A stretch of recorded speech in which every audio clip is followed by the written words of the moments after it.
2014 was when I got my property and my first animals. I had some experience with another bison rancher through another business that I ran for a long time.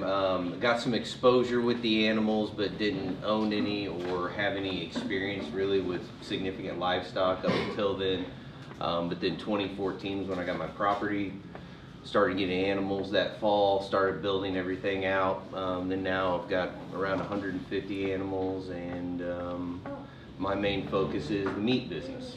We do 3 different farmers markets throughout the year. We're another direct-to-consumer approach, and then we also sell through a local regional size distributor to where we can get out to a further outreach to some of the mid-sized chains, breweries. That's really kind of our sales approach when it comes to the restaurants. You know, with the current climate of the way that you're booking out 18 months, 2 years in advance, and you can't predict your sales 2 years ahead. You can't, I mean, it's even hard to predict number of animals you're going to have ready, and so it's really an unrealistic expectation that's been set upon meat producers right now. I'm Bud Keppen, Hobart, Indiana. We have a small family farm, 3rd generation. We were always just corn and soybeans. 2003, me and my brother, co-owner, decided we'd try something different. We never anticipated what we're doing now. We started with 10 animals, first time, and that didn't seem like enough. And a month and a half later, we got 9 more. Now we're at about 110. We're 110 to 130, I'd say. 160 acres. Only 55 acres pasture. We have rent now another 110 acres that we make hay on. We make all our own hay. We sell all our meat direct to consumers mostly, and we have a couple of wholesale accounts. Before I ever got into bison, we started putting up fence in 2003, summer of 2003. And of course, you got fence posts like this. And I worked on cars in the garage right on the farm there. And the guy says, what are you doing? He says, you getting elephants? I said, no. I says, we're getting bison. We're going to change up what we're doing here on the farm. He says, well, I'm the #1 writer for the Post-Tribune, the biggest Northwest Indiana, largest newspaper. We got him on Thanksgiving, weekend after Thanksgiving. He come out the next day, wrote the story, next Saturday, color photo in front of the paper, another photos on page 2. I had somebody show up on Monday and say, you got meat. Well, no, I'm not going to have any meat for 2 years. He said, well, can't you get some somewhere? We all work with each other a lot, okay? Cook's Bison is over in northeast Indiana. I called them up. They're the largest in the state until he takes over here someday. And he says, yeah, I can send out a meat. So we sent a freezer truck over with meat. Or I think we went over and got the first batch. And we started stocking a freezer, and we've been selling meat ever since. When we first started, I thought we'd get some negative feedback from somebody somewhere along the line, like, what are you going to put wild beasts here? You know, are you crazy? We've had nothing but we've never had nothing negative. We've had them get out and go, oh, you got a buffalo out. I'm over here sweating bullets. They think it's cool.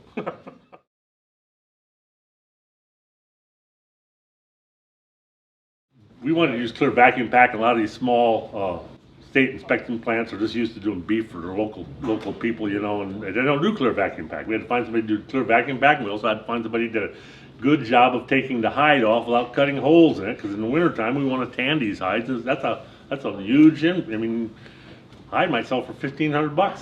I actually have to buy all of our own clear packaging material and give it to the processor so that they will use clear vacuum bags. And what basically it's the chub racks is the biggest one they all want to use, and honestly it's because it gives them a little bit more leeway in the package, because once you suck the oxygen out of the package, it gives them just a little bit more time by not having the clear package and exposed to light before it gets into the freezer and start turning that deeper purple brown color. So you kind of have to prod at them to get that. We had one processor we took it to and told them we wanted clear vacuum packing, and we picked up our patties and they're wrapped in paper. He said, well, I was running short of time. He goes, well, that's like you're taking your car to get painted blue and it comes back red because you had red paint sitting on the shelf. What, do we got to have a signed contract, In Illinois, I found 3 plants that are USDA or state, top type 1 processing facilities. type 2 processing facilities, we have them, but they're not inspected and you can't sell it commercially. So finding a processing plant that can handle bison, that knows what to do with them, that can package it correctly, and that can give me some sort of state or federal certification so that I can sell commercially, that's been a trick. And then if it comes the day of and my bison decide they're not going to go on the trailer, or my trailer breaks down, that's it. I'm SOL for the next 2 months. We do tours during the summer months, June through September, every weekend. It's a what we call walk-in tours. You don't need a reservation, you just show up. And you might be 20 people, we do one at 11 and one at 2. Might be 20 people, might be 60 people, we never know. And then we do book tours. You have a group of 20 or more, we'll do a book tour during the week, and we'll run that into October even. We sell retail right out of our farm store mostly. We have a walk-in freezer out back behind the barn, and we have 3 glass-top freezers in the store. Everything's frozen. We don't do anything fresh.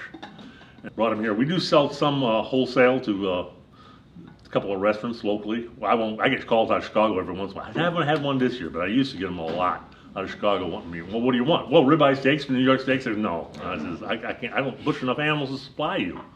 You know, that's ridiculous. And I want to keep my markets closer to home. Sure. I couldn't do that. I'm not going to disappoint all the people I've developed over the last 19 years want to come in and buy a ribeye in New York because I'm all out. Well, I do have one local restaurant sometimes. He'll come and buy ribeyes or New Yorks, but I won't sell them all I have either.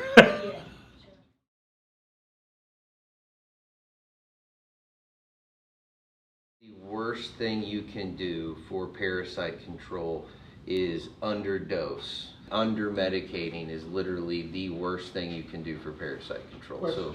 So I hit it with 2 different dewormer bases.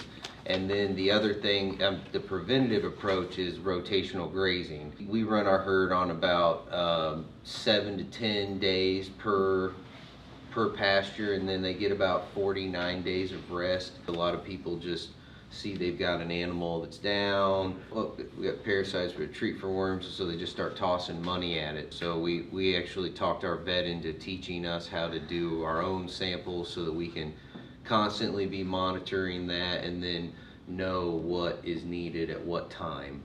We run our herd through the chute. Unless we see a specific problem with an animal, we might put them in the chute. We run the herd through the chute once a year, and that's an injectable, pretty much always ivermectin.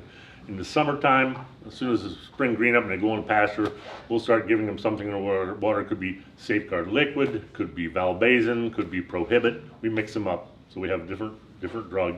This year at Roundup, our vet's daughter was actually just out prior to her, and we took a couple fecal samples, sent them to him, so he knows what we're up against.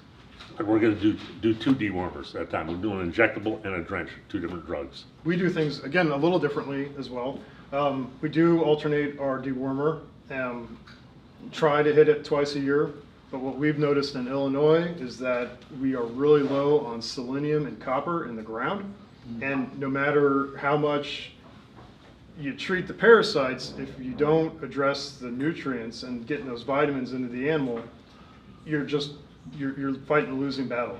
So we had to supplement our pastures with a selenium, copper, vitamin supplement in order so that the animal could have that immune system to even begin to fight the parasites. For our pasture rotations, we've created 2 wagon wheel rotation areas. I make sure that the parasite control, which I've set that line at 12 days. I don't want to go past 12 days on one pasture. And so that's the hard line.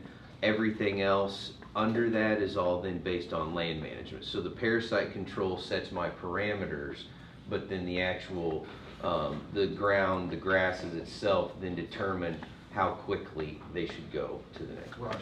And then we move, and we try to get at least 40 some days, but when you first start first rotation, it might be 60 days before you get back to a field, you know. 3rd rotation, you're probably only talking 45 days, you know. If we go 4th rotation, then you might be down to 30 days, but we're supplementing hay by that time.